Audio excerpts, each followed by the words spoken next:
what is customer journey mapping? Like, how do we do it? And so the best way to explain it is we like looking at it from, starting with the customer experience and working our way backwards. So looking at any of our given products or services or solutions or subsets of each and saying, from our customer's perspective, what does their experience look like in the activation or the onboarding or the sales process or the servicing process or, their overall journey within any of those given products or services that you're selling them. And so what we look at, again, is taking it from the customer's perspective first and an outside in look at each of those individual steps and those individual touch points that customer will engage with along the life cycle of working with or interacting with your product or service. Who takes part in these sessions? And really the easy answer is as many people as possible. And we like to have representatives from each individual team. So from the, each stakeholder, from the people that are doing the work, those ground floor teams that are actually facilitating the interactions with any of these given customer journeys, but then also those that are responsible for the work getting done, and then any partner or network that we're using to complete our product or our service. And so from that view, we like to have stakeholders from every team, every organization, and any third party that is, part of this customer journey to have input and say into what that ideal state customer journey will look like in the future. And so the next step is we start to find tools and solutions that allow us to actually do this work. And so oftentimes you find third-party organizations like OvationCXM to come in and consult with you along the way and looking at it from, an outside party in saying, well, what is this individual step? What is the most painful process of this stage?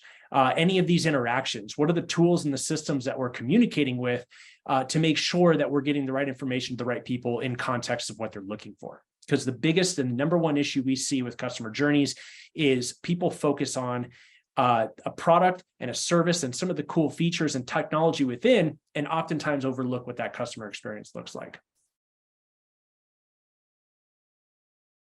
So then walking through, step by step, what does a journey mapping session look like? Well, there are 5 kind of core elements to any customer journey. Obviously, we try to boil this down into, its most basic parts, but you have any given journey.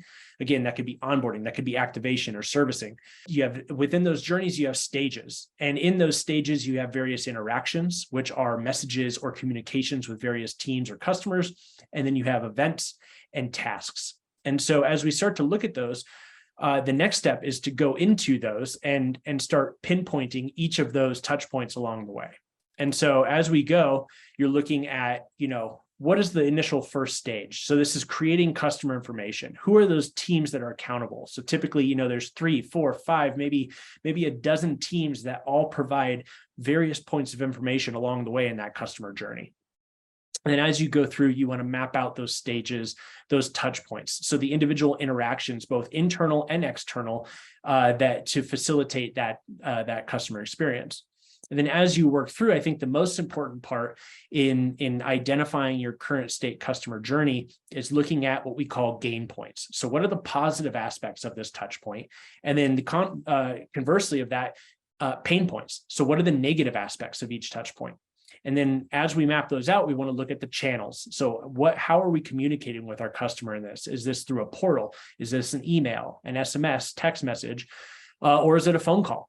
And then as we do that, each of these interactions will need to ultimately be written to some system of record or platform. And so identifying the systems and platforms that we need to communicate with ahead of time allow us to make sure that we're getting all the right information, again, to the right people at the right time and context. So as we go through and facilitate these journey mapping sessions, we like to show what a raw output of that journey looks like. And so, we will spend anywhere from, 90 minutes to 2 hours on any specific given journey. And this is just, again, a raw output. It's identifying each of those touch points. What are those positive and negative experiences from the customer's perspective? What systems and channels are we using to communicate?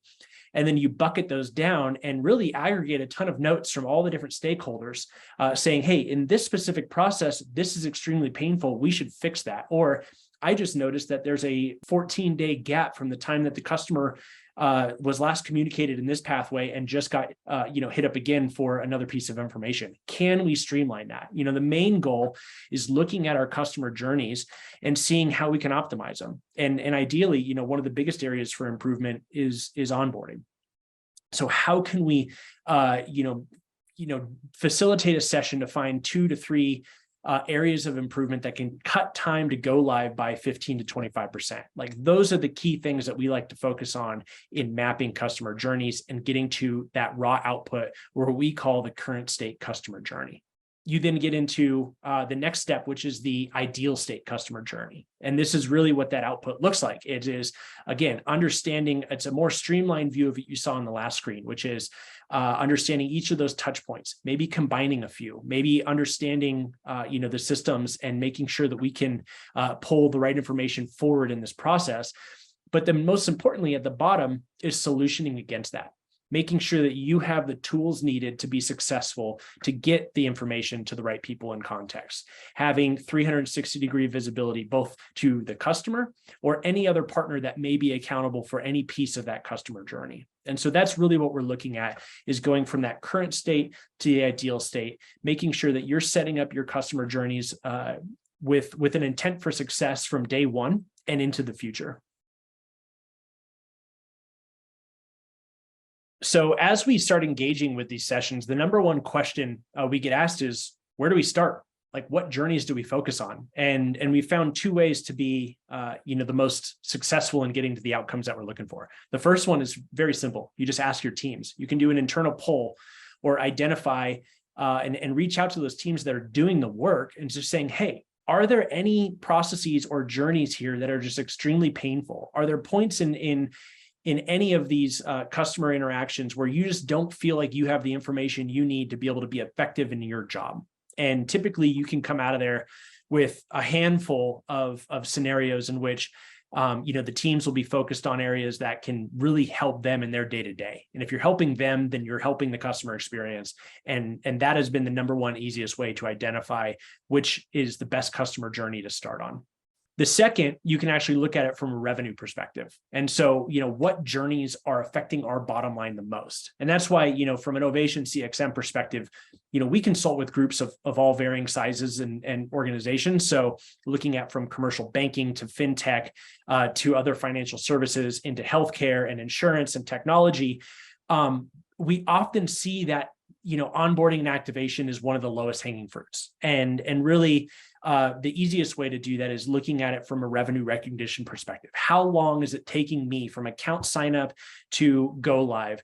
And how can I shorten that? Again, by 15 to 20% by making small but effective changes in that customer journey. So just a flashback to kind of how we typically get started. First and foremost, ask your teams. That is the most effective way to find out which journeys are broken and which can be enhanced the quickest. The second, you can do a look from a revenue perspective or from an operational perspective. Where do I think I can drive the most value to my bottom line in enhancing this customer journey?